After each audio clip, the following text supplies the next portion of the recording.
मेरे इस YouTube channel पे मैंने हिंदी माध्यम के बच्चों के लिए मैथ्स, साइंस और सोशल साइंस तीनों ही सब्जेक्ट पढ़ाए हैं बच्चों, तो आप चैनल को सब्सक्राइब भी कर लेना। तो शुरू करते हैं क्लास 10th ज्योग्राफी का चैप्टर नंबर 1, जिसका नाम है संसाधन एवं विकास। देखो यार, समझते हैं, ठीक है। हमारे पास में पानी है ना, जंगल है, मिट्टी है, हवा है, जानवर है, ये सारी की सारी चीजें हमारी आवश्यकताओं की, हमारी जरूरतों की पूर्ति करते हैं, इसलिए ये सब संसाधन कहलाते हैं बच्चों, ठीक है। अब संसाधन के लिए एक और सबसे इंपॉर्टेंट बात होती है क्या, कि ये जो भी संसाधन है इनको प्राप्त करने के लिए हमारे पास कोई बेहतरीन तरीके की टेक्नोलॉजी, तकनीकी जरूर होना चाहिए, वरना संसाधन को हम पाएंगे कैसे।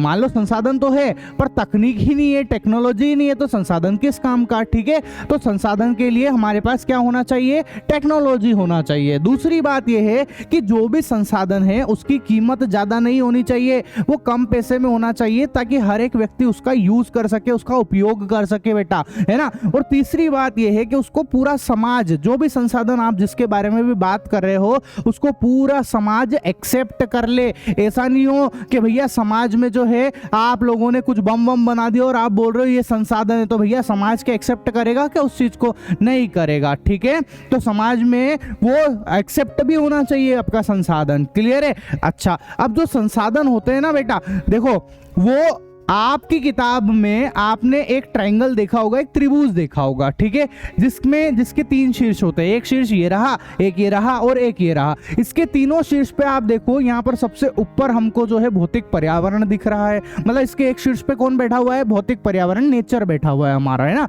अच्छा, दूसरे वाले पे जो है टेक्नोलॉजी, प्रौद्योगिकी बैठी हुई है, और तीसरे पे इंस्टीट्यूशन, मतलब संस्थान, बहुत सारे जो है फैक्ट्री वगैरह, वो सारी चीजें बैठी हुई है, ठीक है। अब होता क्या है कि अगर हमारे पास टेक्नोलॉजी है तो हम इस टेक्नोलॉजी की मदद से पर्यावरण, नेचर के अंदर जमीन में जितने भी संसाधन है, जितने भी काम की चीजें हैं, हम उसको निकाल सकते हैं, ठीक है। इसका मतलब ये हुआ कि जो प्रौद्योगिकी है, जो भौतिक पर्यावरण है ना, और जो संस्थाएं हैं, ये तीनों ही आपस में एक दूसरे के ऊपर निर्भर होती है, ठीक है। मतलब क्या हुआ इस बात का, अगर हम इसको इसकी मदद से हम इसमें से संसाधनों को निकाल सकते हैं और उसको ले जाके बाजार में बेच सकते हैं। इससे क्या फायदा होता है, इससे बाजार में पैसे आते हैं और व्यापार बढ़ता है बच्चों, ठीक है। अच्छा, आगे की बात सुनना। अब जो संसाधन होते हैं वो कितने प्रकार के होते हैं, तो जो संसाधन है, सबसे पहला नंबर है हमारा उत्पत्ति के आधार पर, है ना। संसाधन को किस में कैटेगराइज कर रहे हैं, सबसे पहले हम लोग उपपत्ति के आधार पर वर्गीकरण कर रहे हैं। दूसरा वर्गीकरण हम करेंगे समाप्यता के आधार पर, है ना। और तीसरा वर्गीकरण हम लोग करेंगे बेटा स्वामित्व के आधार पर, और चौथा वर्गीकरण करेंगे हम लोग विकास के स्तर के आधार पर, है ना। ये चारों के चारों पॉइंट मैं आपको आगे समझाने वाला हूं, ये पूरा का पूरा चार्ट समझेंगे हम लोग, ठीक है। अब देखो, उत्पत्ति के आधार पर भी जो संसाधन है वो 2 प्रकार के होते हैं, एक होता है जैव और एक होता है अजैव, है ना।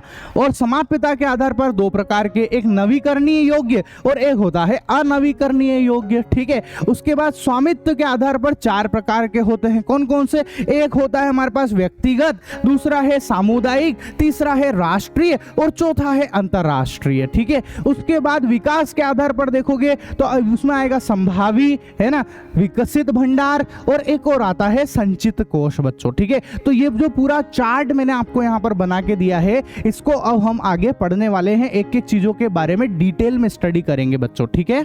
तो सबसे पहले हम लोग उत्पत्ति के आधार पर संसाधनों के वर्गीकरण को समझते हैं बच्चों, ठीक है। तो सबसे पहले आता है जैव संसाधन। जैव संसाधन वो होते हैं जो कि जीवित हो, ठीक है। वो सारे संसाधन जो कि जिंदा है वो सब जैव संसाधन कहलाते हैं, जैसे कि कोई पेड़ पौधा हो गया, है ना, बहुत सारे लोग हो गए, इंसान हो गए, ठीक है, और यहाँ तक कि मछली हो गए, जानवर हो गया, ये सारे के सारे जैव संसाधन कहलाते हैं। दूसरे नंबर पर आता है अजैव संसाधन। ऐसे संसाधन जो कि जिंदा ही नहीं है, मरे हुए हैं, वो सारे के सारे अजैव संसाधन कहलाता है। जैसे ये चट्टान है हमारी, है ना, जो सोना है, चांदी है, धातु हैं, ये सब अजैव संसाधन है। हमारा पानी जो है वो अजैव संसाधन है, यहाँ तक कि मिट्टी जो है वो भी अजैव संसाधन ही कहलाती है बच्चों, ठीक है।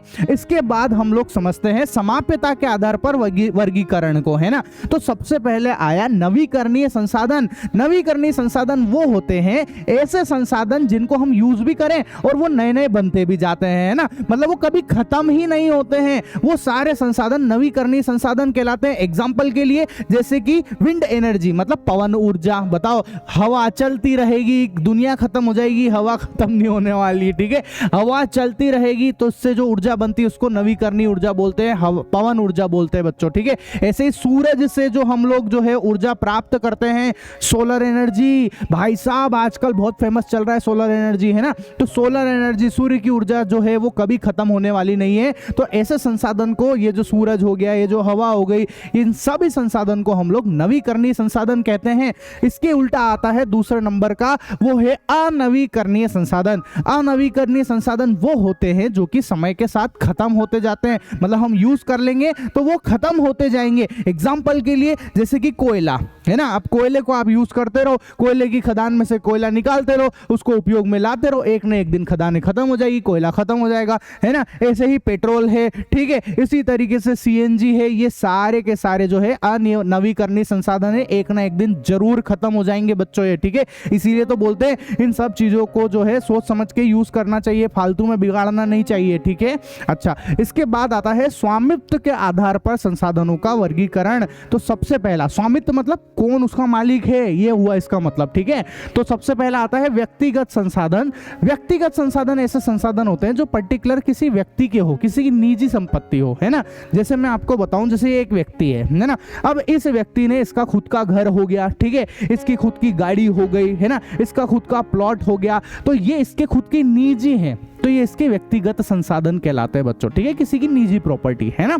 उसके बाद दूसरे नंबर पर आता है सामुदायिक संसाधन। अब सामुदायिक संसाधन वो होते हैं जो किसी निजी व्यक्ति के नहीं होते, किसी पर्टिकुलर एक आदमी के नहीं होते, ये पूरे समाज के होते हैं, पूरी कम्युनिटी के होते हैं, पूरे समुदाय के होते हैं, ना, सभी के होते हैं। ये कौन कौन होते हैं? एग्जाम्पल के लिए जैसे देखो आप, बगीचा हो गया, तालाब हो गया, नदी हो गई, है ना, तालाब हो गया, बावड़ी हो गई, वो कम्युनिटी के हो गए, पूरे समुदाय के हो गए, है ना। उसी तरीके से आप देखो पिकनिक स्पॉट हो गया, ठीक है, गार्डन हो गए, आपके गांव के अंदर जो बगीचे हैं, शमशान घाट हैं, वो सारे के सारी जो चीजें हैं वो पर्टिकुलर किसी समाज की होती है, समुदाय की होती है, इसलिए उसको सामुदायिक संसाधन कहते हैं। उस पर किसी एक जने का अधिकार नहीं होता है, ठीक है। फिर आता है राष्ट्रीय संसाधन। अब राष्ट्रीय संसाधन वो होते हैं, जैसे अपन भारत में रहते हैं, ठीक है, तो अपने भारत के अंदर आने वाले तमाम चीजें भैया वो भारत की है, हमारे राष्ट्र की है, तो किसी भी राष्ट्र के अंदर आने वाली संसाधन राष्ट्रीय संसाधन कहलाते हैं। अब चाहे वो किसी की निजी प्रॉपर्टी, मतलब किसी का निजी घर भी क्यों ना हो, है ना, या उसकी गाड़ी भी क्यों ना हो, उसका प्लाट भी क्यों ना हो, हर चीज पे, भले ये मेरा घर हो, मेरा प्लाट हो, ये सब चीज मेरी हो, भले निजी हो, लेकिन हमारे सरकार के पास, हमारे संविधान में लिखा हुआ है ऐसा, हमारे सरकार के पास में ये अधिकार है कि वो जो है मुझसे ये घर भी छीन सकते हैं, मेरे से घर ले सकता है, प्लॉट भी ले सकती है गवर्नमेंट अपनी, ठीक है। हाँ, वो बात अलग है कि गवर्नमेंट उसके बदले जो है हमसे क्या करती है, कुछ ना कुछ हमको पैसे दे देती है, जितनी उसकी कीमत है उस हिसाब से पैसे दे देती है ना, और फिर भैया वो पूरी की पूरी चीज जो है वो सरकार की हो जाती है, तो वो कहलाते हैं राष्ट्रीय संसाधन। ये तो जमीन की बात हो गई, ठीक है। लेकिन मैं आपको बताऊं, जैसे समझो कि ये हमारा भारत है ना, अब इसके चारों तरफ समुद्र है ना, पानी वाला हिस्सा हो गया ना, अरे बोलो ना, पानी होता है कि नहीं, हमारे आसपास पानी है, नदियां हैं, समुद्र है, ठीक है। तो जो पानी हो गया वो भी भैया क्या कहलाता है, राष्ट्र की संपत्ति है। पूरा पानी, नदियां, तालाब, सारी राष्ट्र की संपत्ति हो जाती है। जंगल जो है वो भी राष्ट्र की संपत्ति में आते हैं बेटा, ठीक है। यहाँ तक कि जो खनिज लवण है, जो खनिज निकलते हैं, है ना, वो भी सब राष्ट्र की संपत्ति में ही आते हैं। अब आप देखो, जैसे समुद्र है ना, इस समुद्र के अंदर 22.2 किलोमीटर तक का एरिया, कितना बोल रहा हूं मैं, 22.2 किलोमीटर तक का एरिया समुद्र के अंदर में भी, है ना, वो सारा का सारा एरिया जो है भैया राष्ट्र की संपत्ति में गिना जाएगा, राष्ट्र के संसाधन के अंदर ही गिना आएगा बच्चों, ठीक है। 22.2 किलोमीटर तक के एरिया की हम लोग बात कर रहे हैं, क्लियर है। अच्छा, उसके बाद आता है अंतरराष्ट्रीय संसाधन। अंतरराष्ट्रीय संसाधन वो होते हैं जो भैया किसी भी पर्टिकुलर एक राज्य के नहीं होते, किसी एक राष्ट्र के नहीं होते, उस पे दुनिया के जितने भी राष्ट्र हैं, जितने भी देश हैं, वो सब उसके ऊपर स्वामित्व रखते हैं। मतलब कि अगर किसी को भी कहीं पे भी यूज करना है कोई सी भी चीज, तो दूसरे देशों से भी परमिशन लेनी पड़ेगी, ठीक है। एग्जांपल के लिए मैं बताऊं, जैसे भारत है, ठीक है, अब इस भारत के चारों तरफ मान लो ये समुद्र है, हो गई सही, ऑब्वियस सी बात है ना, है ही सही समुद्र वगैरह। तो यहां से 200 मील की दूरी तक, कितने 200 मील, 200 नॉटिकल माइल्स बोलते हैं इंग्लिश में तो, और हिंदी में बोलते हैं 200 मील। 200 तटीय रेखा है ना, ये रहा 200 तट रेखा है ना, से दूर मान लो ये 200 मील हो गया, ठीक है। अब इससे आगे का हिस्सा, इस 200 मील से आगे का हिस्सा, वो सारा का सारा जो है वो किसी के अंडर में तो आता होगा ना, तो वो आता है भैया अंतर्राष्ट्रीय संसाधन के अंदर। मतलब वो अंतर्राष्ट्रीय संसाधन है, उस पर किसी एक देश का स्वामित्व नहीं है, उस पर सारे देश आपस में मिलकर उसके ऊपर अधिकार जमाते हैं बच्चों, ठीक है। मतलब अगर आपको वहां पर कुछ भी चीज यूज करनी है तो दूसरे देशों से भी पूछनी पड़ेगी, ठीक है। अच्छा, उसके बाद आता है विकास स्तर के आधार पर संसाधनों का वर्गीकरण। अब विकास के स्तर पे सबसे पहला आता है संभावी संसाधन। संभावी संसाधन वो है, इसको मैं आपको एक एग्जांपल के तौर पे समझाता हूं। जैसे हमारे राजस्थान में, मैं राजस्थान में रहता हूं, है ना, हमारे राजस्थान के अंदर हो गया या गुजरात के अंदर जो है खूब लपक के हवाएं चलती है, ठीक है, और बहुत ज्यादा सूरज की रोशनी प्रॉपर रहती है, सूरज आता है, सब चीजें होती है। तो सूरज की वजह से, हवा की वजह से हम चाहे जितना संसाधन बना सकते हैं, हम बिजली पैदा कर सकते हैं, सारी चीजें कर सकते हैं, पर हम कर नहीं पाते। क्यों नहीं कर पाते? क्योंकि हमको भैया अगर हवा से बिजली बनानी है तो मेरे को बहुत सारी ये जो पवन चक्कियां हैं ये लगानी पड़ेगी। अब बहुत सारी पवन चक्कियां लगानी पड़ेगी, है ना। ऐसे अगर मेरे को सूरज से जो है, इस सूरज भाई साहब जो है हमारे, इनसे अगर बिजली बनानी है तो मेरे को बहुत सारे सोलर पैनल लगाने पड़ेंगे। अब ये दोनों ही चीजें लगाने में खर्चा बहुत आता है, बहुत पैसा लग जाता है, ठीक है, और उतना पैसा होता नहीं है ना। तो इसलिए हम जो है इन संसाधनों का उपयोग ही नहीं कर पाते हैं, इसलिए इनको बोलते हैं संभावी संसाधन, ठीक है। तो क्या बोला? वे संसाधन जो किसी प्रदेश में विद्यमान है परंतु उनका उपयोग नहीं किया गया है, वो संभावी संसाधन कहलाते हैं। एग्जाम्पल के लिए पवन ऊर्जा और सौर ऊर्जा बच्चों, ठीक है। उसके बाद आता है विकसित संसाधन। विकसित संसाधन कौन होते हैं? ऐसे संसाधन जिनको हम ऑलरेडी यूज कर रहे हैं, ठीक है, जिनको हम जो है, जो पहले से डेवलप्ड हो चुके हैं, जिनकी गुणवत्ता, जिनकी क्वालिटी, वो सब हमको पता है, वो सब विकसित संसाधन कहलाते हैं। जैसे कोयला हो गया, पेट्रोल हो गया, तेल के कुएं हो गए, बताओ, ये सारी की सारी चीजें हम यूज कर रहे हैं ना, इसलिए ये विकसित संसाधन कहलाते हैं। तीसरा नंबर पर आता है भंडारित संसाधन। अब भंडारित संसाधन को एक एग्जांपल से समझाता हूं मैं आपको, ध्यान से देखना। ये मेरे पास पानी है। अब हम सबको पता है, साइंस के स्टूडेंट हैं हम लोग, पानी का फॉर्मूला होता है H2O, होता है ना। अगर मैं कैसे भी करके इस H2O में से अगर मैं H2 अलग कर दूं और ऑक्सीजन अलग कर दूं तो बहुत जोरदार काम हो जाए। क्यों? जो H2 है, जो हाइड्रोजन है, वो होता है ईंधन, वो फ्यूल होता है। पता है आपको हाइड्रोजन किस में काम आता है? जो रॉकेट उड़ते हैं ना, रॉकेट, उसका ईंधन है, उसका फ्यूल है, उसमें काम में आता है। और वाह सर, मजा आ जाए, मतलब, है ना। और जो ऑक्सीजन है वो तो भाई साहब जीवनदायिनी है, इसके बिना तो जीवन चलना ही संभव नहीं है। ऑक्सीजन तो कितनी ज्यादा इंपॉर्टेंट अपने को पता भी है ना। तो अगर मैं कैसे भी करके मेरे पास कोई ऐसी टेक्नोलॉजी हो जिसकी वजह से मैं जो है H2O को H2 और O में अलग अलग कर दूं तो मस्त मजा आ जाए, मेरे पास दो अलग अलग संसाधन मिल जाए। पर एक बात बताऊं, अभी तक हमारे पास ऐसी कोई प्रॉपर टेक्नोलॉजी नहीं आई है जिसकी मदद से हम लोग जो है H2 और O को अलग अलग कर सके, ठीक है। आप बोलोगे सर आपने साइंस में पढ़ाया था सर इलेक्ट्रोलाइसिस, विद्युत अपघटन पढ़ाया था, भूल गए क्या? विद्युत अपघटन में हमने H2 और O को अलग अलग करा था। छोटे स्तर पर पॉसिबल है, पर बहुत बड़े स्तर पर अभी ये टेक्नोलॉजी पॉसिबल नहीं हो पाई है बच्चों, ठीक है। तो जिन लोगों ने भी अगर मेरा वो साइंस वाला वीडियो नहीं देखा, मैंने पूरा एनिमेशन के साथ पढ़ाया है साइंस भी, जाके देखो, पूरी प्लेलिस्ट बना रखी भाई साहब। एकमात्र ऐसा चैनल जिसके ऊपर मैथ्स, साइंस और सोशल साइंस तीनों ही एनिमेशन के साथ में पढ़ाने वाला मैं अकेला, ठीक है। दम भरते हैं दम, है ना। जाके देखो और मस्त तरीके से पढ़ाई करो, अपनी मजा आ जाएगा बच्चों आप लोगों को, ठीक है। चलो आगे बढ़ते हैं हम लोग। इसके बाद आता है हमारे पास संचित संसाधन, रिजर्व रिसोर्सेस। एक सिंपल सा एग्जांपल देता हूं, बात ही खत्म हो जाएगी।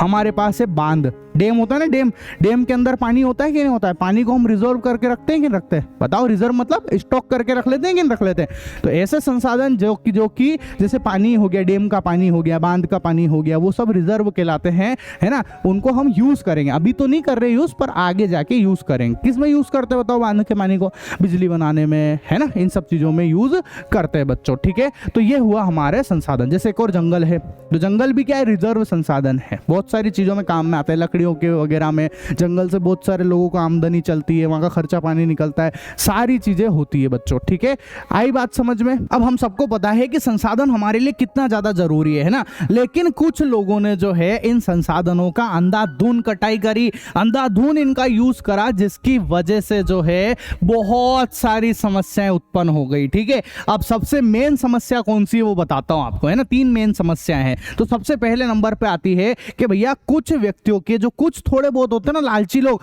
उनकी वजह से जो है संसाधनों का ह्रास होने लगा है, मतलब संसाधनों में कमी आने लग गई है बच्चों। ठीक है, खत्म होने लग गए हैं संसाधन, है ना। दूसरी जो सबसे मेन समस्या थी वो ये थी कि भैया संसाधन की वजह से, है ना, जो हमारा समाज है वो 2 वर्गों में विभक्त हो गया है, 2 वर्गों में बट गया है। वो कैसे? जिसके पास ज्यादा संसाधन है वो अमीर हो गए, ठीक है भाई साहब, वो अमीर हो गए, और जिनके पास संसाधनों की कमी है वो गरीब रह गए बेचारे। ठीक है, तो जबरदस्ती में समाज में बंटवारा हो गया इस बात पे, है ना। और तीसरी सबसे बड़ी प्रॉब्लम ये हो गई, जो सबसे बड़ी प्रॉब्लम है वो ये है कि संसाधनों की वजह से बहुत सारी प्राकृतिक आपदाएं आने लग गई, है ना, बहुत सारे प्रदूषण फैलने लग गए। एग्जाम्पल के लिए बताऊं, ग्लोबल वार्मिंग भी इसी की वजह से हो रही है ना। ओजोन परत का क्षय, ओजोन लेयर सबने सुना है ना, ओजोन परत हमारी जान बचाती है सूरज की किरणों से, पराबैंगनी किरणों से, उसमें भी छेद हो गया है, उसमें भी क्षय हो गया है बच्चों। ठीक है, और यहां तक कि भूमि, जमीन खराब होने लग गई है, भूमि का निम्नीकरण होने लग गया है। तो ये संसाधनों की वजह से प्रॉब्लम आने लग गई थी। ठीक है, तो अब इस प्रॉब्लम का क्या निवारण है, इसको कैसे बचा जा सके बच्चों, तो हम समझते हैं अब हम लोग सतत पोषणीय विकास को। किसको समझ रहे हैं? सतत पोषणीय विकास को। अब सतत पोषणीय विकास क्या होता है? इसमें यह बोला गया कि देखो आप सब संसाधन यूज तो करो, है ना, सारे संसाधन यूज करो, कोई मना ही नहीं है, सबको बहुत अच्छे से यूज करो भैया, है ना, लेकिन थोड़ा विवेकपूर्ण तरीके से यूज करो, अंधाधुन यूज मत करो, तो जितनी जरूरत हो उतना यूज करो, वरना इसको फालतू व्यर्थ मत गवाओ, काम बचा बचा के यूज करो इसको। ठीक है, विवेकपूर्ण यूज करो इसको, है ना, जिससे क्या होएगा, जो आने वाली पीढ़ियां हैं उनके लिए भी ये बचे रहेंगे, नहीं तो बेचारे इनको कुछ भी नहीं मिलने वाला। जो जो फैसिलिटी आपको मिल रही है वो इन सबको कुछ नहीं मिलेगी। ठीक है, आई बात समझ में। इसके बाद आता है भैया, अब क्या हुआ, ये सारी बातें हो गई कि हाँ विवेकपूर्ण तरीके से ये होना चाहिए, तो उसके लिए जो है सब देशों ने क्या करा, सारे के सारे देशों ने मिलकर, मैं बता रहा हूं ध्यान से सुनना, सारे के सारे देशों ने मिलकर ब्राजील के अंदर, ब्राजील में एक शहर है जिसका नाम है रियो डे जेनेरो, है ना, उस रियो डे जेनेरो के अंदर सभी देशों ने, बहुत सारे देश थे जिसके अंदर, उन सब ने मिलकर एक मीटिंग रखी। क्या रखी? एक मीटिंग रखी, और उस मीटिंग के अंदर 3 मुद्दों पे चर्चा हुई। कितने मुद्दों पे? 3 मुद्दों पे। सबसे पहला मुद्दा था पर्यावरण का। ये बात हो रही थी कि भैया कैसे भी करके हमारे पूरे वर्ल्ड का, जो पूरा विश्व है, उसका पर्यावरण अच्छा होना चाहिए भैया, है ना, जो पर्यावरण में खराबी आ रही है, जो प्रदूषण बढ़ रहा है, उस पर कैसे कंट्रोल किया जा सके, इन सब बातों पे वहां पर चर्चा हुई बच्चों। क्या बोला मैंने? चर्चा हुई है। ठीक है, एक्शन लिया नहीं लिया वो बात की बात है ना। दूसरी बात क्या है कि जो गरीबी है, कि भैया पूरे विश्व से गरीबी कैसे मिटाई जाए, इस चीज के ऊपर भी चर्चा हुई बच्चों, है ना। और तीसरी बात यह है कि पूरे विश्व में से बीमारियों को, जो बैक्टीरिया हैं, उन सबको कैसे खत्म किया जाए, बीमारी फैलने वाले बैक्टीरिया, बीमारी को कैसे हटाया जाए, कैसे अच्छे से अच्छा इलाज लोगों को दिया जा सके, इसके ऊपर चर्चा हुई है बच्चों। मैंने बोला चर्चा हुई है। ठीक है, अच्छा एक्शन हुआ नहीं हुआ ये तो आप भी जानते हो और हम भी जानते हैं ना। चलो, इसके बाद आता है बच्चों संसाधन नियोजन। ठीक है सर, अब संसाधन नियोजन को समझते हैं, ध्यान से सुनना। देखो, ये हमारे पास है भारत। कौन है ये हमारा भारत देश है। ठीक है, अब इसके अंदर आप देखोगे तो ये जगह है झारखंड। क्या है ये झारखंड है बच्चों, है ना। अब इस झारखंड के अंदर, है ना, उसके बगल में है छत्तीसगढ़। ये तो झारखंड और ये है छत्तीसगढ़ है बच्चों। ठीक है, तो देखो इस झारखंड और इस छत्तीसगढ़ के अंदर जो है कोयला हो गया, खनिज हो गए, ये बहुत ज्यादा मात्रा में पाए जाते हैं, खूब सारे पाए जाते हैं, लेकिन पूरे भारत में दूसरी जगह पे इतने नहीं पाए जाते। सिर्फ और सिर्फ झारखंड में और छत्तीसगढ़ में बहुत ज्यादा मात्रा में है, और पूरे भारत में बाकी की जगह पर नहीं है। ठीक है, अब देखो ये है हमारा राजस्थान, जहां मैं रहता हूं। ठीक है, हमारे राजस्थान के अंदर, बिल्कुल ध्यान से समझते हुए चलना, हमारे राजस्थान के अंदर भैया सूर्य ऊर्जा, सोलर एनर्जी, और विंड एनर्जी, पवन ऊर्जा, ये दोनों बहुत ज्यादा मात्रा में है, लेकिन बाकी की जगह पर नहीं है, है ना। अच्छा ठीक है, तो यहाँ पर सोलर एनर्जी है, विंड एनर्जी है, सूर्य की ऊर्जा है, पवन ऊर्जा है, लेकिन यहाँ राजस्थान में पानी की कमी है। हाँ सर, बिल्कुल सही बात है, पानी की कमी तो है ही सही यहाँ पर, है ना। अच्छा, फिर आप देखो यहाँ पर ध्यान से समझना मेरी बात को, आपको दिखेगा अरुणाचल प्रदेश, है ना। अरुणाचल प्रदेश के अंदर पानी तो बहुत सारा है, पर वहां पर इंफ्रास्ट्रक्चर की कमी है, मतलब इंफ्रास्ट्रक्चर नहीं है, प्रॉपर इंफ्रास्ट्रक्चर नहीं होने की वजह से भी दिक्कत आने लग जाती है। तो हो क्या रहा है, हमारे देश के अंदर हर एक जगह में, मतलब संसाधन तो बहुत है, ऐसा नहीं कि संसाधनों की कमी है, संसाधन तो बहुत है, पर वो बटे हुए हैं। बटे हुए कैसे हैं, देखो खनिज हो गया, कोयला हो गया, वो कहीं झारखंड और छत्तीसगढ़ में है, ठीक है, मतलब पूरे देश में तो नहीं है ना। अच्छा, लेकिन जरूरत तो पूरे देश में है ना। सूरज की ऊर्जा, सोलर एनर्जी हो गई, है ना, या पवन ऊर्जा है, वो कहाँ पर ज़्यादा दिख रही है हमको, राजस्थान के अंदर दिख रही है, लेकिन चाहिए तो पूरे देश में उसको भी, ठीक है। ऐसे ही पानी जो है वो अरुणाचल प्रदेश में है, लेकिन इंफ्रास्ट्रक्चर नहीं है। पानी जो है राजस्थान के अंदर पानी नहीं है, तो पानी तो पूरे देश में चाहिए। तो क्या हो रहा है कि पूरे संसाधन आपस में बढ़ गए हैं, अलग अलग जगह में बट गए हैं। अब इन संसाधनों को कैसे भी करके पूरे देश के अंदर फैलाना, मतलब पूरे देश में फैला दो, जिससे कि पूरे देश का भला हो जाए, हर एक व्यक्ति के काम में आ जाए, इसी को हम लोग बोलते हैं संसाधन नियोजन। बात समझ में आई। जो अलग अलग संसाधन है ना अलग अलग जगह पे, उसको इस तरीके से प्लानिंग करो कि वो पूरे देश में फैल जाए और देश के हर एक व्यक्ति, पूरे देश के हर एक राज्य, सब जनों का फायदा हो जाए इसमें। इसको हम लोग बोलते हैं संसाधन नियोजन। आई बात समझ में। अब हम भारत में संसाधन नियोजन को समझते हैं बच्चों, ठीक है। अब ये कुछ स्टेप में होता है, ध्यान से सुनना कौन कौन से स्टेप। सबसे पहले क्या करते हैं कि हमको जिस भी जगह का संसाधन का नियोजन करना होता है, पहले हम उस जगह का सर्वे करते हैं, सर्वेक्षण करते हैं बच्चों, ठीक है। अच्छा, उसके बाद हम जब सर्वे हो जाता है हमारे पास, तो फिर हम जो जो हमारे पास डेटा कलेक्ट हुआ है, जितनी भी चीजें आई है, उसकी हम लोग मानचित्र बनाते हैं, पूरा डेटा शीट तैयार करते हैं, ठीक है। पूरी की पूरी मतलब एक तरीके से ब्लूप्रिंट तैयार करना स्टार्ट कर देते हैं ना। फिर उसके बाद क्या करते हैं, हम चेक करते हैं कि भैया जिस भी जगह से हमको संसाधन निकालना है या नियोजित करना है, वहां पर संसाधन की क्वालिटी क्या है, उसकी क्वांटिटी क्या है, कितनी क्वांटिटी, कितनी मात्रा में वो वहां पर उपलब्ध है ना, और ढंग ढंग का भी है कि नहीं। ऐसे तो नहीं कि है ही थोड़ा सा और वो भी बेकार सा है ना। तो वहां पर हम अपनी टेक्नोलॉजी, अपनी मेहनत थोड़ा ना लगाएंगे, ठीक है। अच्छा, उसके बाद जब ये सब हो जाता है, फिर हम करते हैं मेजरमेंट, मतलब हम प्रॉपर लिस्ट बना लेते हैं कि कौन कौन सा संसाधन वहां से निकाले जा सकते हैं और किसको किस तरीके से हम लोग यूज में लेंगे, इस चीज को हम कर लेते हैं, ठीक है बच्चों। तो ये 4 स्टेप में होता है ना। उसके बाद आता है, अगर ये सारी चीजें हमको हो जाए, जब मतलब ये सारा काम हो जाता है, उसके बाद फिर हम क्या करते हैं, उन संसाधनों को निकालने के लिए प्रॉपर टेक्नोलॉजी तैयार करते हैं। हम देखते हैं कि हमारे पास ऐसी टेक्नोलॉजी है भी सही कि नहीं, जिसकी वजह से जो है इन संसाधनों को हम लोग निकाल सकें, इनको यूज कर सकें, ठीक है। अब टेक्नोलॉजी अगर है हमारे पास में, तो हम ऐसे लोग भी देखेंगे, स्किल्ड पीपल देखते हैं, जिनको भैया काम आता हो, जो अच्छी तरीके से काम कर सकते हो, है ना। अच्छा, स्किल्ड पीपल भी अगर हो गए, तो फिर हम लोग देखते हैं संस्थागत व्यवस्था, मतलब हमारे पास ऐसी फैक्ट्रियां भी है कि नहीं है जो इन सब चीजों की व्यवस्था भी कर सके कि नहीं कर सके, ठीक है। और अगर ये सारी चीजें हो जाती है, तो फिर हम ये देखते हैं तीसरे नंबर पे कि जो संसाधन जिसको हम निकालने की बात कर रहे हैं, जिसको नियोजित करने की बात कर रहे हैं, उसकी वजह से हमारे पूरे भारत देश का, हमारे देश का भला भी हो रहा है कि नहीं हो रहा है, ठीक है। तो ये 3 स्टेप में होता है बच्चों भारत में संसाधन नियोजन, ठीक है। अब आता है हमारा यहाँ पर भू संसाधन, ठीक है। अब भू संसाधन तो हम सब जानते हैं, है ना भैया। भू संसाधन तो वो है जो हमारी, जिस पे हम खेती करते हैं, जिस पे हम रहते हैं, हम घर बनाते हैं, मतलब हमारी जमीन, हमारी मातृभूमि जो है, वो हमारा भू संसाधन, प्राकृतिक संसाधन कहलाता है बच्चों, ठीक है। और इसी के ऊपर हम फसल उगाते हैं, इसी पे हमारा ट्रांसपोर्ट चलता है, इसी पे सारे जंगली जानवर रहते हैं, सारे जानवर रहते हैं,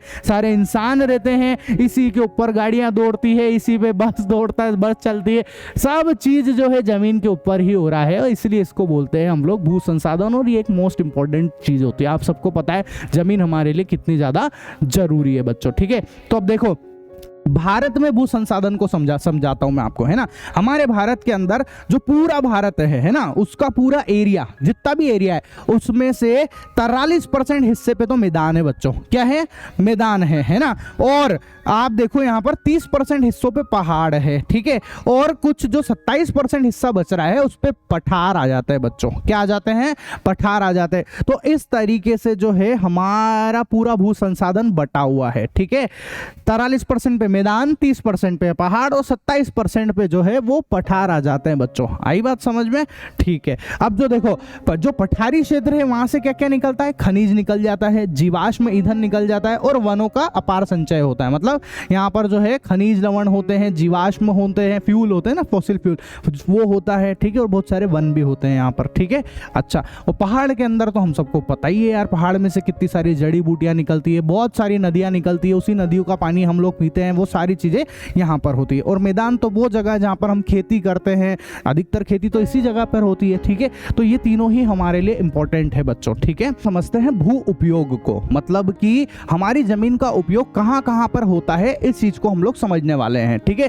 तो सबसे पहले नंबर पर आता है वन। बताओ, जितने भी वन है, जितने भी पेड़ पौधे हैं, वो सारे के सारे कहां पर उगे हुए हैं, हमारी जमीन के ऊपर। ठीक है। तो वन क्षेत्र के लिए जमीन का उपयोग होता है, पहला पॉइंट। ठीक है। दूसरे नंबर पर आता है कृषि के लिए अनुपलब्ध भूमि, मतलब ऐसी जमीन जहां पर खेती नहीं की जा रही हो, है तो वो भी जमीन ना, पर कहीं ना कहीं किसी तरीके से तो उसको यूज में ले ही लेते हैं हम लोग। ठीक है। तो ऐसी जमीन को भी हम लोग बोलते हैं कृषि के लिए अनुपलब्ध भूमि। ठीक है। कौन कौन सी होती है? दो टाइप की होती है। एक होती है बंजर भूमि, जिस पर तो हमको पता ही है कि खेती की नहीं जा सकती बंजर भूमि पे। और दूसरी वाली होती है ऐसी जमीन जहां पर हम लोगों ने बिल्डिंगें बना दी है, मकान बना दी है, रोड बना दिए हैं, सड़कें बन गई है, सारी की सारी चीजें जिसमें आ जाती है वो हमारी कहलाती है भैया कृषि के लिए अनुपलब्ध भूमि या अयोग्य भूमि। ठीक है। अच्छा, उसके बाद आता है तीसरे नंबर पे, वो है अन्य कृषि योग्य अयोग्य भूमि। अब वो कौन कौन सी होती है? जैसे गोचर भूमि। ठीक है। मतलब ऐसी जमीन जहां पर जो पशु हैं वो चरने के लिए जाते हो, ठीक है, अपना भोजन करने के लिए जाते हो, घास चरने के लिए जाते हो, तो उसको गोचर भूमि कहते हैं। ठीक है। अब गोचर भूमि जो है वहां पर भी खेती नहीं की जा सकती है। उसके बाद दूसरे नंबर पर आता है ऐसी भूमि जहां पर अलग अलग तरीके के जो है पेड़ पौधे उगाए जाते हो, अलग अलग तरीके की फसलें उगाई जाती है और जहां पर बगीचे वगैरह भी हो, तो वहां पर भी खेती नहीं की जा सकती है। ठीक है। फिर तीसरे नंबर पर आता है ऐसी भूमि जहां पर जो है भाई साहब 5 साल से ज्यादा से खेती हुई नहीं हो, तो अब उस जगह पर भी एकाएक खेती नहीं की जा सकती है। ठीक है। अच्छा, फिर हम चौथे नंबर पे समझते हैं प्रतिभूमि को। अब प्रतिभूमि किसको कहते हैं? जहां एक कृषि वर्ष है ना, एक कृषि वर्ष या उससे कम समय से खेती नहीं की गई हो, उसको हम लोग प्रतिभूमि कहते हैं। मतलब एक कृषि वर्ष से ज्यादा टाइम हो चुका है और वहां पर खेती नहीं की गई हो। ठीक है। अच्छा, फिर उसके बाद में देखो दूसरे नंबर पर आता है, इसी का बी पार्ट आता है, वो है वर्तमान प्रतिभूमि के अतिरिक्त अन्य प्रतिभूमि या पुरातन प्रतिभूमि, है ना। इसका मतलब ये हुआ ऐसी जगह जहां 1 वर्ष से लेके 5 वर्ष तक खेती नहीं की गई हो। ऊपर क्या बोला? 1 वर्ष से कम में खेती नहीं की गई हो। नीचे क्या बोला? 1 वर्ष से लेके 5 वर्ष तक में भी खेती नहीं की गई हो, तो वहां पर भी हम लोग जो है कृषि अयोग्य भूमि में ही कहलाएगा। या समझते हैं हम लोग भारत में भू उपयोग प्रारूप के प्रकार। ठीक है। अब जो भूमि का उपयोग है ना, जहां पर खेती की जाती है, वो बहुत सारी चीजों पे डिपेंड करता है। कैसे? वहां की मिट्टी पे डिपेंड करता है, वहां की जलवायु पे डिपेंड करता है, बहुत सारे कारक होते हैं, मानवीय कारक और दूसरे सारी चीजें भी होती है, उसके ऊपर डिपेंड करता है। ठीक है। तो देखो यार, हमारा जो इंडिया है ना, उसका भौगोलिक क्षेत्र जो है लगभग 32.8 लाख वर्ग किलोमीटर का है। कितना बड़ा है? 32.8 लाख वर्ग किलोमीटर। भाई साहब, इतनी बड़ी जगह है ना। लेकिन हमारे पास जो है इस पूरे भौगोलिक क्षेत्र में से सिर्फ और सिर्फ 93% हिस्से की ही जानकारी होती है। 93% हिस्से का ही हमारे पास आंकड़ा आता है, बाकी की 7% जगह है उसके बारे में हमको कुछ पता ही नहीं चल पाता है। ठीक है। अब ऐसा क्यों है मैं बताता हूं, ध्यान से समझना, है ना। देखो, ये हमारी इंडिया है, इस इंडिया के अंदर ये वाला पार्ट आता है जम्मू कश्मीर का और ये वाला हिस्सा आता है आसाम का, है ना।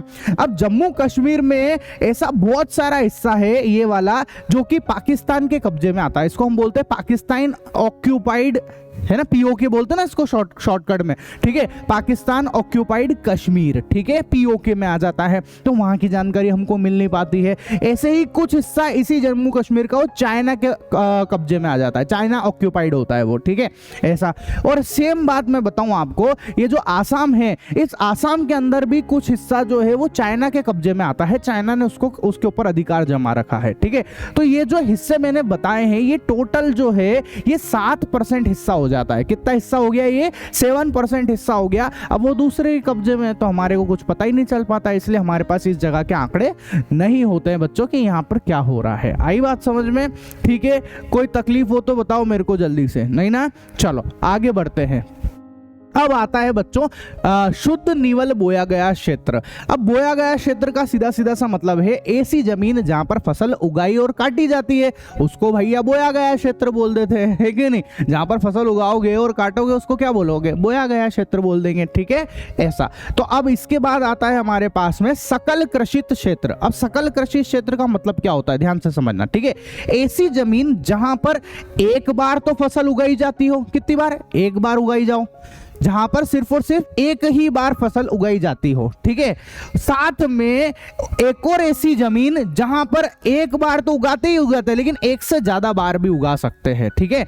शॉर्ट एंड स्वीट में बताऊं, ज्यादा परेशान होने की जरूरत नहीं है। इसका मतलब यह है ऐसी जमीन जहां पर सिर्फ एक ही बार फसल उगाई जाती हो, प्लस ऐसी जमीन जहां पर एक से ज्यादा बार फसल उगाई जाती हो, उस पूरे को मिला के हमने बोल दिया सकल कृषित क्षेत्र। बात समझ में आई? एक ही बार और एक से ज्यादा बार, दोनों हिस्सों को मिला के, दोनों की जमीन को मिलाकर जो हम क्षेत्र बोल रहे हैं उसको सकल कृषित क्षेत्र बोलते हैं बच्चों, ठीक है? अच्छा, अब देखो, तो शुद्ध निवल बोया गया क्षेत्र है, उसके अंदर भी बहुत अच्छी अच्छी बातें हैं, ध्यान से समझना, ठीक है? कौन कौन सा है कि वो हर एक राज्य, जैसे हमारा भारत है, हर एक राज्य के अंदर, हमारे भारत में भी अलग अलग राज्य के अंदर अलग अलग होता है। एक एग्जाम्पल के लिए बताता हूं मैं आपको, जैसे पंजाब और हरियाणा में 80% हिस्सा, जैसे पंजाब है, ठीक है, और ये हरियाणा है, इसमें 80% हिस्से पे, जमीन के 80% हिस्से पे खेती हो जाती है वहां पे। कितनी बड़ी बात है, सोचो, पंजाब और हरियाणा की जितनी भी जमीन है उसके 80% हिस्से पे तो खेती हो रही है ना? लेकिन आप देखो यहाँ पे, जैसे हमारे पास में इधर से है मिजोरम हो गया, अरुणाचल प्रदेश हो गया, मणिपुर हो गया, अंडमान निकोबार हो गया, यहाँ का जितना भी एरिया है उसके सिर्फ और सिर्फ 10% हिस्से पर ही खेती होती है ना? ताज्जुब की बात, मतलब पंजाब हरियाणा में 80% पे जमीन पे खेती हो रही है और यहाँ पर 10%, इनकी जितनी भी जमीन है उस पर 10% पर ही खेती हो रही है। तो ये भी हर एक भारत में, हर एक राज्य में अलग अलग ये प्रतिशत आता है बच्चों, ठीक है? अच्छा, उसके बाद आता है फॉरेस्ट एरिया, वन क्षेत्र, है ना? अब वन क्षेत्र की बात सुनना बहुत ध्यान से, ठीक है? बहुत अच्छे से समझाऊंगा ये भी। देखो, यहाँ पर दो चार्ट बने हुए हैं, आपकी किताब के चार्ट हैं, ठीक है? दो चार्ट बने हुए हैं, एक है हमारे पास 1960 से 1961 का आंकड़ा है ये, ठीक है? ये डेटा किसका है? 1960 और 1961, इतना पुराना डेटा है ये, ठीक है? और ये वाला जो चार्ट है हमारे पास में वो है 2014 और 2015 का, ठीक है? अभी का आया नहीं है, अभी का आता तो अभी का भी समझा देते हैं ना? तो देखो हो क्या रहा है, आप इस चार्ट में देखो, ये जो ब्लू वाला हिस्सा है, ये ब्लू वाला हिस्सा वो किसको रिप्रेजेंट करता है? वन को रिप्रेजेंट करता है, वन को प्रदर्शित कर रहा है। अच्छा, मतलब 1960 और 1961 के अंदर हमारे भारत देश में 18.11% हिस्से पर वन क्षेत्र हुआ करता था। कितने हिस्से पे वन क्षेत्र था? 18.11% पर वन क्षेत्र हुआ करता था। हाँ सर, लेकिन आप इधर देखो, जब 2014 और 15 की बात कर रहे हैं तो वहां पर 23.3% पर वन क्षेत्र है। अरे वाह सर, ये तो बहुत मजेदार चीज हो गई है कि नहीं? पहले वन कम थे और अब वन जो है, वन का परसेंटेज बढ़ गया है, तो ये तो सबके लिए फायदे की चीज है। बिल्कुल सही बात है, हुआ तो अच्छा ही है, पर अभी भी उतना अच्छा नहीं हुआ जितना चाहिए। तो सर कितना चाहिए? असलियत बताता हूं मैं, नियम ये कहता है कि अगर 100% आपके पास जमीन है तो उसका 33% हिस्सा जो है उस पे वन होने चाहिए। कितने परसेंट? 33% हिस्सा जो है वो वन के लिए ही होना चाहिए।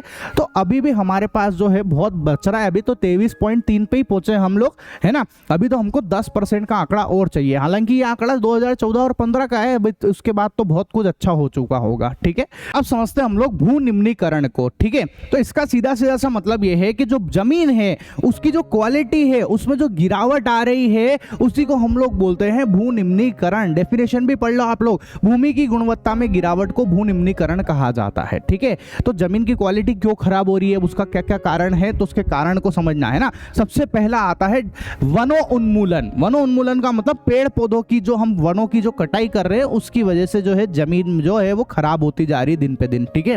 दूसरा कारण आता है भैया हमारे पास में अतिचारण, है ना? मतलब जो गाय हैं, जो भैंसे हैं या जो जानवर है वो जरूरत से ज्यादा जो है अतिचारण कर रहे हैं, मतलब जरूरत से ज्यादा चर रहे किसी एक जमीन को, उससे भी जमीन खराब होने लग जाती है। ठीक है, ऐसा ज्यादातर किस हिस्से में होता है? महाराष्ट्र और मध्य प्रदेश में, है ना। और वनोन्मूलन सबसे ज्यादा किस हिस्से में पाया जा रहा है? ये झारखंड के अंदर हो गया, छत्तीसगढ़ में हो गया और मध्य प्रदेश के अंदर पाया जाता है। ठीक है, उसके बाद तीसरे नंबर पर आता है अति सिंचाई। अगर आप जरूरत से ज्यादा पानी दोगे, जरूरत से ज्यादा खेती के लिए सिंचाई करोगे तो वो भी जमीन खराब ही हो जाएगी। ठीक है, तो ऐसा ज्यादातर किस जगह पे होता है? पंजाब और हरियाणा में। कहां पर होता है? पंजाब और हरियाणा के अंदर, है ना।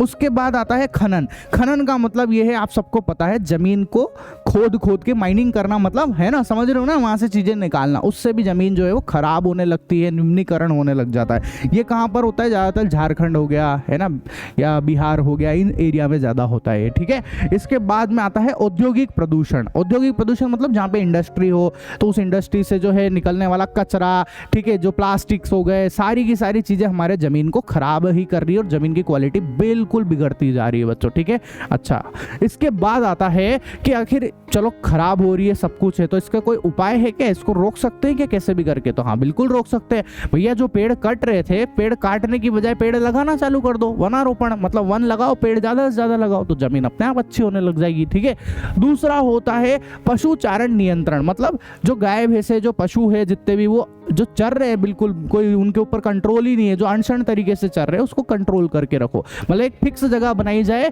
कि हाँ भैया इसी जगह पर तुमको चरना है, इस तरीके से कुछ न कुछ किया जाए, तब जाके अपने आप चीजें सही हो जाएगी। ठीक है, फिर आता है उसके बाद उचित सिंचाई। उचित सिंचाई मतलब ऐसे नहीं कि आप जितना पानी की जरूरत है उतना ही पानी दो, ऐसे नहीं कि अनशन पानी ढोले जा रहे हो, दिए जा रहे हो, तो वो भी गड़बड़ है। ठीक है, उसके बाद आता है खनन नियंत्रण। जो माइनिंग हो रही है ना, उसके ऊपर कंट्रोल रखें, है ना। उसके बाद आता है जो औद्योगिक जल का परिष्करण। मतलब इंडस्ट्री से जो जितने भी पानी है, जितनी भी गंदगी निकल रही है ना, जो गंदी चीजें निकल रही, केमिकल निकल रही, उन सब चीजों को फिल्टर किया जाए, प्रॉपर उसका वेस्ट मैनेजमेंट किया जाए, तब जाके भैया अपने आप जो है चीजें धीरे धीरे करके सही होना स्टार्ट हो जाएगी बच्चों। अब हम समझते हैं इस चैप्टर के सबसे इंपॉर्टेंट पोर्शन को, ठीक है, जो कि है हमारा मृदा संसाधन, मिट्टी के बारे में। भाई साहब यहाँ से क्वेश्चन कंफर्म आएगा, हम बता रहा हूँ, आएगा ही आएगा। ठीक है, ऐसा तो क्या है भैया, सबसे पहले बात यह है कि जो मिट्टी होती है ना बच्चों, वो एक नवीकरणीय संसाधन होती है और हमारे लिए बहुत ज्यादा महत्वपूर्ण होती है। नवीकरणीय का मतलब ये अपने आप को बनाती रहती है, कभी खत्म नहीं होती है। ठीक है, दूसरी बात यह है कि इसी मिट्टी के अंदर जो है हमारे पेड़ पौधे वगैरह सब चीजें इसी के अंदर पनपती है और इसी में बड़ी होती है बच्चों। ठीक है, और ये जो है इन सब चीजों का पोषण भी करती है। न्यूट्रिएंट्स वगैरह वो सारी चीजें मिट्टी से ही तो मिलते हैं, इन पेड़ पौधों वगैरह को मिलते हैं कि नहीं मिलते हैं। ठीक है, अच्छा, तीसरी बात यह है कि मृदा जो एक जीवत तंत्र होता है बच्चों। कैसा तंत्र होता है? एक जीवत तंत्र होता है ना। चौथी बात यह है कि कुछ सेंटीमीटर की मिट्टी बनने में भाई साहब लाखों वर्ष लग जाते हैं। ऐसा नहीं है कि जरा सी कुछ सेंटीमीटर की मिट्टी अभी तुरंत बन गई, नहीं, लाखों करोड़ों वर्ष लग जाते हैं जब जाके मिट्टी बनती है ये। ठीक है, चौथा पॉइंट आता है कि मृदा बनने की प्रक्रिया बहुत सारी चीजों के ऊपर डिपेंड करती है, जैसे कि वहां की जलवायु हो गया, वहां का तापमान हो गया, है ना, वहां पर जो रहने वाले जैव पदार्थ है, अजैव पदार्थ है, वो सारी चीजों के ऊपर डिपेंड करती है, तब जाके एक मिट्टी बनती है बच्चों, है ना। मिट्टी इतनी आसानी से नहीं बनती, ये सारी की सारी चीजें आपस में मिलेगी, इन सब चीजों की मदद से ही एक मिट्टी बनती है बच्चों। आई बात समझ में? समझते हैं हम लोग मृदा के प्रकार को। ठीक है, तो सबसे पहला प्रकार है लाल एवं पीली मिट्टी। ठीक है, दूसरा नंबर आता है जलोढ़ मृदा, तीसरा नंबर आता है काली मिट्टी, चौथा नंबर है वन मृदा, पांचवा आता है मरुस्थलीय और छठा आता है लेटेराइड मृदा बच्चों। ठीक है, तो सबसे पहले हम लोग समझते हैं जलोढ़ मृदा को, है ना। जलोढ़ मृदा कुछ ऐसी दिखती है, मैं आपको इसके दर्शन पहले ही करा देता हूं। ठीक है, ये हमारे भारत के लगभग 45% क्षेत्रफल पर पाई जाती है। बहुत बड़ा अमाउंट है, सोचो 45% हिस्से पे पाई जा रही है ये, है ना। इस मिट्टी के अंदर जो है पोटाश की मात्रा बहुत ज्यादा होती है। किसकी? पोटाश की मात्रा बहुत ज्यादा होती है। और ये जो मिट्टी है हमारी सिंधु नदी, है ना, गंगा नदी, ब्रह्मपुत्र नदी, इसमें से निकलती है, इसमें से ही डेवलप्ड होती है, इसमें से विकसित होती है बच्चों ये। ठीक है, इस मिट्टी के अंदर जो है रेत हो गया, है ना, सिल्ट हो गया, है ना, यहाँ तक कि जो है क्ले हो गई, हमारी जो क्ले यूज करते हैं ना बच्चे गेम खेल, वो क्ले से कुछ कुछ बनाते रहते हैं, वो सारी की सारी जो है इसी जलोढ़ मृदा द्वारा ही बनते हैं और इसी अनुपात में पाए जाते हैं बच्चों। ठीक है, अच्छा, ये मिट्टी बहुत ज्यादा उपजाऊ होती है। इस मिट्टी की मदद से जो है इसके अंदर मतलब, है ना, हम लोग गन्ना, चावल, गेहूं, इन सब की फसल उगाई जाती है बच्चों। ठीक है, अच्छा, आयु के आधार पर पुरानी जलोढ़ बांगर एवं नई जलोढ़ को खादर कहते हैं। ध्यान से समझना, देखो ये हमारे पास में मिट्टी है, ठीक है। अगर पुरानी जलोढ़ मिट्टी होगी, देखो ये पुरानी दिख रही ना, तो पुरानी जो जलोढ़ मिट्टी है उसको हम बांगर नाम से बोलते हैं और नई जलोढ़ मिट्टी को हम लोग खादर नाम से बोलते हैं, ठीक है। पुरानी अगर जलोढ़ मिट्टी है तो बांगर, नहीं है तो खादर, सिंपल सी बात है, ठीक है। अच्छा, इसके बाद देखो आप यहाँ पर जो जलोढ़ मिट्टी है वो आप देखोगे इस पूरे भारत के जो एरिया दिख रहा है इसमें ये वाला जो रीजन दिख रहा है आपको, ये वाला, ये लाइट ग्रीन वाला, ये जो लाइट ग्रीन वाला है ना, इस लाइट ग्रीन वाले हिस्से में पाई जाती है बच्चों, ठीक है। तो ये पूरा का पूरा जो हिस्सा दिख रहा है ये सारा का सारा लाइट ग्रीन वाला ये जो है ये जलोढ़ मिट्टी का है, ठीक है। अच्छा, इसके बाद आती है काली मिट्टी, ब्लैक सॉइल, है ना। अब जो काली मिट्टी है उसका रंग ही काला है, इसलिए उसका नाम पड़ गया काली मिट्टी, काली मृदा पड़ गया उसका नाम, ठीक है। इस मिट्टी के अंदर जो है ना, अच्छा एक और बात बताता हूँ, इसको रेगर मृदा भी कहते हैं। कौन सी, क्या कहते हैं? रेगर मृदा भी कहते हैं, ठीक है। और इसके अंदर टिटेनी फेरस मैग्नेटाइट एवं जीवांश की उपस्थिति होती है। किसकी होती है? टिटेनी फेरस मैग्नेटाइट एवं जीवांश की उपस्थिति भी होती है। और ये जो मिट्टी है ये बेसाल्ट नाम की एक चट्टान होती है, ये दिख रही है एक चट्टान जिसका नाम क्या है? बेसाल्ट। इसके टूटने से ये मिट्टी बनती है, ठीक है। इस मिट्टी के अंदर जो है आयरन है ना, चूना है, एल्यूमिनियम है, ये और मैग्नीशियम है, ये बहुत प्रचुर मात्रा में पाए जाते हैं बच्चों, ठीक है। और ये जो मिट्टी है ये कपास की खेती करने के लिए सबसे बढ़िया मिट्टी होती है, इसमें बढ़िया कपास की खेती होती है, ठीक है। ये मिट्टी कहाँ पाई जाती है? ये मिट्टी पाई जाती है महाराष्ट्र में, सौराष्ट्र में, मालवा में। मालवा भाई साहब हमारा प्रदेश, जहाँ मैं रहता हूँ वहाँ पर मालवा है, वो हिस्सा मालवा कहलाता है ना। मालवा रीजन नॉर्मली जो इंदौर हो गया, ठीक है, इंदौर, उज्जैन, हमारा चौमेला, डग, बड़ो, ये जो पूरा एरिया हमारा जो एरिया आ जाता है ये पूरा का पूरा हिस्सा जो है ये मालवा रीजन कहलाता है, ठीक है। ऐसा तो इसका कुछ पार्ट मध्य प्रदेश में ज़्यादा आता है मालवा का हिस्सा, ठीक है। अच्छा, तो ये जो है ये हमारे कपास की खेती के लिए भी काम की होती है बच्चों, ठीक है। इसके बाद आता है लाल एवं पीली मिट्टी। अब लाल एवं पीली मिट्टी ऐसा क्यों बोला? क्योंकि भाई इसका कलर ही लाल और पीला होता है, इसलिए इसको लाल पीली मिट्टी बोला। ऐसा होता क्यों इसका कलर? क्योंकि इसके अंदर लोहे के कणों की अधिकता होती है, इसमें लोहे के कण ज्यादा पाए जाते हैं, इसलिए वो लाल पीली मिट्टी होती है। अब ये जो मिट्टी है इसे अम्लीय प्रकृति की होती है, एसिडिक होती है, इसमें एसिड ज्यादा होता है। अब सोचो किसी चीज में एसिड ज्यादा है तो उसमें क्या खेती हो सकती है ढंग से? नहीं। तो अगर इसमें बढ़िया से खेती करनी है तो इसके अंदर जो है फिर कुछ चूना मिला दिया जाता है बच्चों, ठीक है। चूने की प्रकृति क्षारीय होती है तो चूना मिला दिया जाता है, जिसकी वजह से इसकी जो खेती है, इसकी जो उर्वरकता है उसको बढ़ाया जा सके, ठीक है। अच्छा, ये कहाँ कहाँ पर पाई जाएगी? उड़ीसा के अंदर, छत्तीसगढ़ के अंदर, मध्य गंगा के मैदान व गारो, खासी व जयंतिया के पहाड़ों में पाई जाती है, ठीक है। इसके बाद आता है लेटेराइड मृदा। अब लेटेराइड मृदा जो है उच्च तापमान और अधिक वर्षा वाले एरिया में पाई जाती है। जिस जगह पे बहुत ज्यादा बारिश होगी या बहुत ज्यादा गर्मी होती है उसी एरिया में ये लेटेराइड मृदा पाई जाती है बच्चों, ठीक है। अच्छा, भारी वर्षा से अत्यधिक निक्षालन होता है, इस मिट्टी में निक्षालन बहुत ज्यादा हो जाएगा बच्चों, ठीक है। अच्छा, ये किसके लिए उपयुक्त है? चाय और काजू, है ना। चाय और काजू की खेती के लिए मिट्टी बहुत ज्यादा उपयुक्त होती है बच्चों, ठीक है। कहाँ पाई जाती है? कर्नाटक के अंदर, केरल के अंदर, तमिलनाडु में, मध्य प्रदेश में, उड़ीसा में, आसाम में और ऐसे पहाड़ी क्षेत्रों में पाई जाती है बच्चों, ठीक है। उसके बाद आता है मरुस्थलीय मृदा, एरिड सोइल। अब जो मरुस्थलीय मृदा है बच्चों उसका जो रंग है ना, वो कुछ इस तरीके से होता है, ठीक है, लाल और भूरा होता है। ये रेतीली होती है और लवणीय होती है, ठीक है। ये शुष्क जलवायु और उच्च तापमान के कारण जल की वाष्पन की दर इसमें बहुत ज्यादा होती है। सोचो ना यार, मरुस्थल में इतनी गर्मी पड़ रही है तो इस मिट्टी में से जो है वाष्पीकरण की दर बहुत ज्यादा होती है, मतलब इसमें से पानी उड़ जाता है भैया, पानी टिकता ही नहीं है इसके अंदर, ठीक है। और इसमें जो है ह्यूमस और नमी की मात्रा भी कम होगी। ऑब्वियस सी बात है, जब पानी बचा ही नहीं तो नमी रहेगी कहाँ से? तो इसमें नमी की मात्रा जो है वो भी कम होती है बच्चों, ठीक है। उचित सिंचाई की मदद से जो है हम इसको उपजाऊ बना सकते हैं, वरना तो इसमें खेती करना पॉसिबल नहीं है। आप देखो राजस्थान में जहाँ जो मरुस्थल वाला एरिया होता है वहाँ खेती कहाँ होती है? वहाँ पे तो केक्टस के और इस तरीके के पौधे हो जाते हैं ज्यादातर, तो ठीक है। अच्छा, उसके बाद आता है वन मृदा, है ना। वन मृदा को पर्वतीय मृदा भी कहते हैं। क्या कहते हैं? पर्वतीय मृदा भी कहते हैं। ऐसा क्यों कहते हैं? क्योंकि ये पर्वत क्षेत्रों में पाई जाती है। कहाँ पर पाई जाती है? पर्वत वाले क्षेत्रों में पाई जाती है। बात समझना ध्यान से, ठीक है। और जैसे जैसे मौसम में बदलाव होगा, अगर वहाँ की भौगोलिक स्थिति, परिस्थिति, चीजें चेंज होती है तो मिट्टी में भी चेंज आना स्टार्ट हो जाता है, वहाँ के पर्यावरण के हिसाब से मिट्टी भी बदलती जाती है बच्चों, ठीक है। अच्छा, नदी घाटियों में मृदा दोमट तथा सिल्टदार होती है। बात समझना, नदी घाटियों के अंदर मिट्टी कैसी होती है? दोमट और सिल्टदार। सिल्टदार मतलब गादयुक्त, इस तरीके की होती है बच्चों ये, ठीक है। अच्छा, ये जो पर्वत है ना, इसमें ऊपर वाला हिस्सा जो है, यहाँ पर जो मिट्टी होती है वो कम उपजाऊ होती है, और नीचे वाला जो हिस्सा है या नीचे जो है यहाँ पर जो मिट्टी है वो ज्यादा उपजाऊ होती है बच्चों, ठीक है। ऐसा तो ध्यान रखना यहाँ पर ये बात भी है ना। अच्छा, उसके बाद आता है मृदा अपरदन, सोइल इरोजन। अब मृदा अपरदन किसको कहते हैं? मृदा के कटाव और उसके बहाव की प्रक्रिया को ही मृदा अपरदन कहा जाएगा। मतलब किसी भी कारणवश जो है मिट्टी अगर कट कट के बह के निकल जाए किसी जगह से, तो उसको मृदा अपरदन कहते हैं बच्चों, ठीक है। और इसी मृदा अपरदन की वजह से जो है मिट्टी की जो क्वालिटी है, उसकी जो उर्वरता है, वो सब नष्ट होने लग जाती है। सोचो ना यार, ये मिट्टी पेड़ पौधे उगाने के काम में आती है, वो कट कट के बह के आगे निकल जाएगी, तो इसको क्या बोलेंगे? मृदा अपरदन, और वो तो नुकसानदायक ही होता है। आई बात समझ में, ठीक है।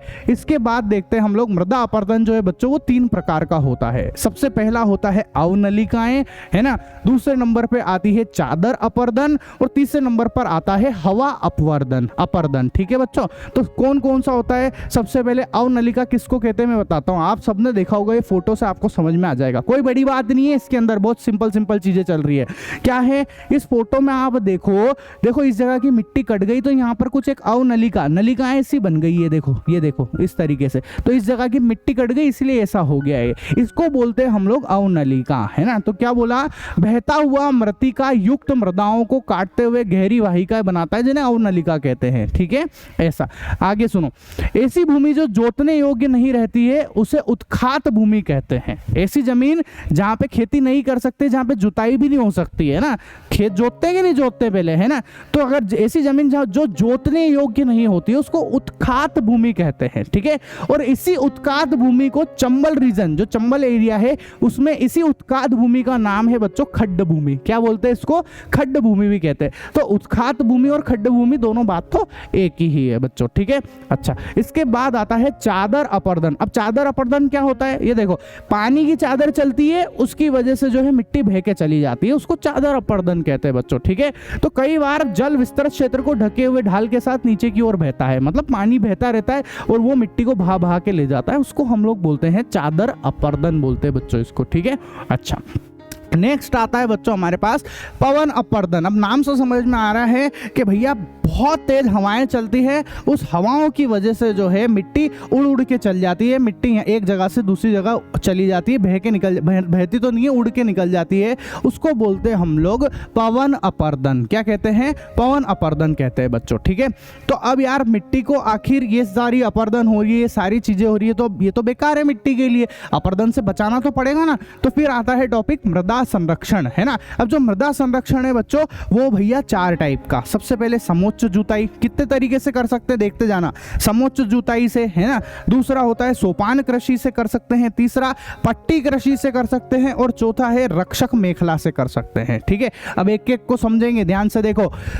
समोच्च जुताई किसको कहते हैं? ढाल वाली जो जमीन होती है वहां पर आप देखो, ढाल वाली भूमि पर समोच्च रेखाओं के समानांतर हल चलाने से ढाल के साथ जल बहाव की गति घटती है, इसे समोच्च जुताई कहते हैं। कहने का मतलब ये है, आप देखो इस जमीन पर आपको यहाँ पर देखो ऐसे लाइनें दिख रही होगी, समानांतर रेखाएं दिख रही होगी, खेती इस तरीके से की गई है समानांतर रेखा जैसे। देखो ना आप, ये देखो ना, ये देखो ना, ये देखो ना, इस तरीके से खेती गई है, मतलब इस तरीके से जुताई की जाती है। इस तरीके से जुताई करने से होता क्या है कि जो मिट्टी जो बह के जाती है, जो अपरदन है वो कम हो जाता है बच्चों, ठीक है। वहां से मिट्टी इतनी आसानी से बह नहीं सकती है, तो इसको हम लोग बोलते हैं समोच्च जुताई। क्या बोलते हैं इसको? समोच्च जुताई बोलते हैं। फिर दूसरा आता है सोपान कृषि। सोपान कृषि मतलब आप देखो ना, ये देखो पंक्ति वाइज से दिख रहा है आपको, ढाल बना हुआ है, सीढ़ी बना के, मतलब इस सीढ़ी पे खेती हुई, फिर इसके ऊपर, फिर इसके ऊपर, फिर इसके ऊपर, फिर इसके ऊपर, फिर इसके ऊपर, फिर सबसे ऊपर वाली सीढ़ी। तो सीढ़ियों पे जो खेती होती है, सीढ़ी बनाकर ऊपर खेती करने को हम लोग बोलते हैं सोपान कृषि। ठीक है, अब ऑब्वियस सी बात है पहाड़ पे हो सकती है, ऊंचा ऊंचा ऊंचा ऊंचा जा रहे हैं तो पहाड़ पे ही हो पाएगा ये। ठीक है, तो सीढ़ी बनाकर खेती करने को भी सोपान कृषि कहा जाता है, ढाल वाली जगह पे होता है ये, है ना। फिर आता है हमारे पास पट्टी कृषि। अब आप पट्टी कृषि में आप ध्यान से देखो, आपको यहाँ पर कुछ पट्टियां दिख जाएगी, जैसे ये एक पट्टी है, ये दूसरी पट्टी है, तीसरी पट्टी, चौथी पट्टी, पांचवी पट्टी, ऐसे ये देखो ना आप, कितनी सारी पट्टियां बनी हुई हैं यहाँ पे, कितनी सारी, ढेर सारी पट्टियां। इसके बीच में, इन पट्टियों के बीच में, मतलब बड़े बड़े जो खेत होते हैं उनको ऐसे पट्टियों में बांध दिया जाता है, मतलब इसे पट्टियों में बांट देते हैं उसको, है ना। और फसलों के बीच में घास की पट्टियां उगाई जाती है। इससे क्या फायदा होता है, ऐसे खेती करने से क्या फायदा होता है? इससे ये फायदा होता है कि जो हवा भय के आ रही है, भयंकर तरीके से फुल स्पीड में आ रही है, जो मिट्टी को उड़ा उड़ा के लेके जाती है, वो सारी हवा जो है अगर हम ऐसे पट्टे बना देते हैं ना, तो हमारी मिट्टी को इतनी आसानी से उड़ा के नहीं ले जा पाती है बच्चों। ठीक है, इसको बोलते हैं हम लोग पट्टी कृषि। क्या बोलते हैं इसको? पट्टी कृषि बोलते हैं। ठीक है, उसके बाद आता है रक्षक मेखला। अब रक्षक मेखला में और कुछ नहीं है। ठीक है, बहुत सारे हमने बाउंसर खड़े कर दिए, रक्षक खड़े कर दिए। अब वो कौन है रक्षक? बड़े बड़े पेड़ दिख रहे हैं आपको, ये हमारा खेत है ना।